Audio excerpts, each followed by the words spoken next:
तो देखिए हमारे साथ इस समय नीरज त्यागी जिला अध्यक्ष भारतीय किसान मोर्चा भारतीय जनता पार्टी के मौजूद हैं। मैं इनसे बात करना चाहूंगा कि जिस तरह से गठबंधन हुआ बीजेपी आरएलडी का और उसके बाद में जो ये कहा जा रहा है कि देखिए कुछ जो खास जाति हैं, खासकर त्यागी जाति की बात करूं, ब्राह्मण जाति की बात करूं, तो वो लोग नाखुश हैं और गठबंधन होने के बाद में इस बार जो है बीजेपी आरएलडी गठबंधन को वोट नहीं कर रहे हैं। तो क्या सच्चाई है इसमें? कुछ मेरे हिसाब से इसमें जरा सी भी सच्चाई नहीं है। मैं बताना चाहता हूं कि त्यागी और ब्राह्मण समाज हमेशा से देश हित में जो है वोट करता हुआ आया है और हमारे लिए राष्ट्र धर्म सर्वोपरि है। हो सकता है हमारी कुछ छोटी मोटी समस्याएं हो सकता है हमारी कुछ बातें पूरी ना हुई हों, लेकिन जब चुनाव का समय आता तो सबसे आगे बढ़ करके सबसे ज़्यादा वोट प्रतिशत अगर भाजपा में किसी का रहता है तो वो त्यागी समाज का रहता। तो इसमें कहीं जरा सी भी सच्चाई नहीं है, ये भ्रांतियाँ फैलाई जा रही हैं।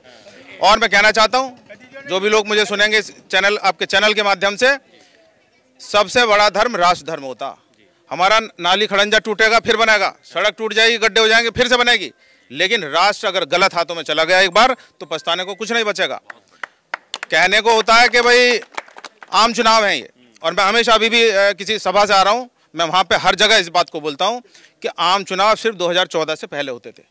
2014 के बाद ये खास चुनाव है क्योंकि देश को बचाने के लिए चुनाव हो रहा। आज देश में दो विचारधारा कार्य कर रही हैं, एक जो देश हित में कार्य कर रही है जिसके नेतृत्व हमारे मोदी जी कर रहे हैं, और दूसरे वो सारे गठबंधन जो सारी विपक्षी पार्टियां जो देश को तोड़ने का काम कर रही हैं वो ये कोशिश कर रहे हैं कि किसी तरह से मोदी जी को रोका जाए।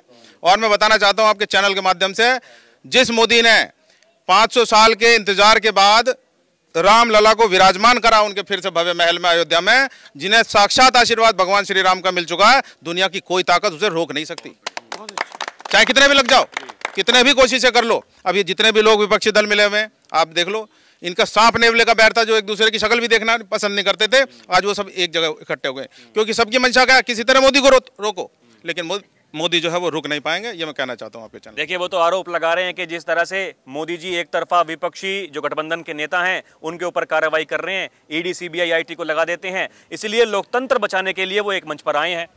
देखिए वैसे तो सब लोग पढ़े लिखे समझदार लोग हैं और हम तो गाँव में खड़े हैं, यहाँ किसी से भी पूछोगे तो वो भी इस सवाल का तो वो भी जवाब दे देगा, लेकिन मैं फिर भी आपने पूछा है सवाल तो उसका जवाब देता हूँ।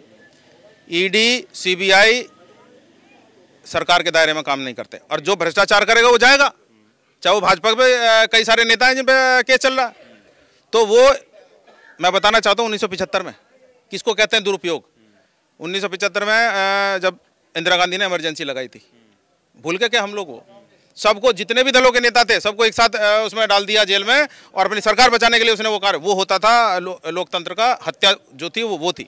ये हत्या नहीं है, ये तो केस चल रहे हैं। अभी वो कुछ दिन पहले वो बेल पे नहीं आया, क्या नाम है उनका, जो तुम्हारा संजय सिंह, तो बेल पाया तो इसका मतलब लोकतांत्रिक तरीके से आया ना, वरना तो अंदर जेल में रहना था उसको। तो ये कहना कदापि सही नहीं है, और देश की जनता भली भांति समझ रही है, ये देश को मुद्दे से भटकाने के लिए कोशिश कर रहे हैं। दुनिया की कोई ताकत ना इन मोदी जी को रोक सकती है और ना भटक सकता है जनता।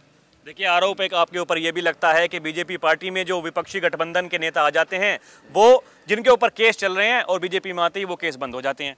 ऐसा देखिए विपक्षी दल है, कुछ ना कुछ तो आरोप प्रत्यारोप लगेंगे, ये तो हमेशा से लगते हैं, चुनावी समय है, चुनावी माहौल है तो होगा, लेकिन देश की जनता भली भांति जान चुकी है, इन चीज़ों में जरा भी वो नहीं है। और ये जो नारा सब जगह आपको सुनने को मिल रहा है, और हमारे यहाँ तो चूंकि गठबंधन है लोक दल के साथ, तो हम तो कहते हैं कि चलेगा नल और खिलेगा कमल, क्योंकि नल हमारा चुनाव चिन्ह है, और जितना ज़्यादा नल चलेगा उतनी बढ़िया सिंचाई होगी फूल की, फूल खिलेगा। मैं तो कहता हूँ अभी चुनावी सभा में और यहाँ भी कह रहा हूँ कि फूल इतना भव्य रूप में खिलेगा कि माँ सरस्वती स्वयं आके विराजमान हो जाएगी उसमें। आखिरी सवाल मेरा, ये बताइए गठबंधन की बीजेपी को जरूरत थी या राष्ट्रीय लोकदल को जरूरत थी? देखिए बीजेपी जब गठबंधन का एक धर्म होता, राष्ट्रीय लोकदल के जो मुखिया हैं जयंत जी, मैं उनको कोटि कोटि धन्यवाद करता हूं कि उन्होंने देश हित की विचारधारा चुनी।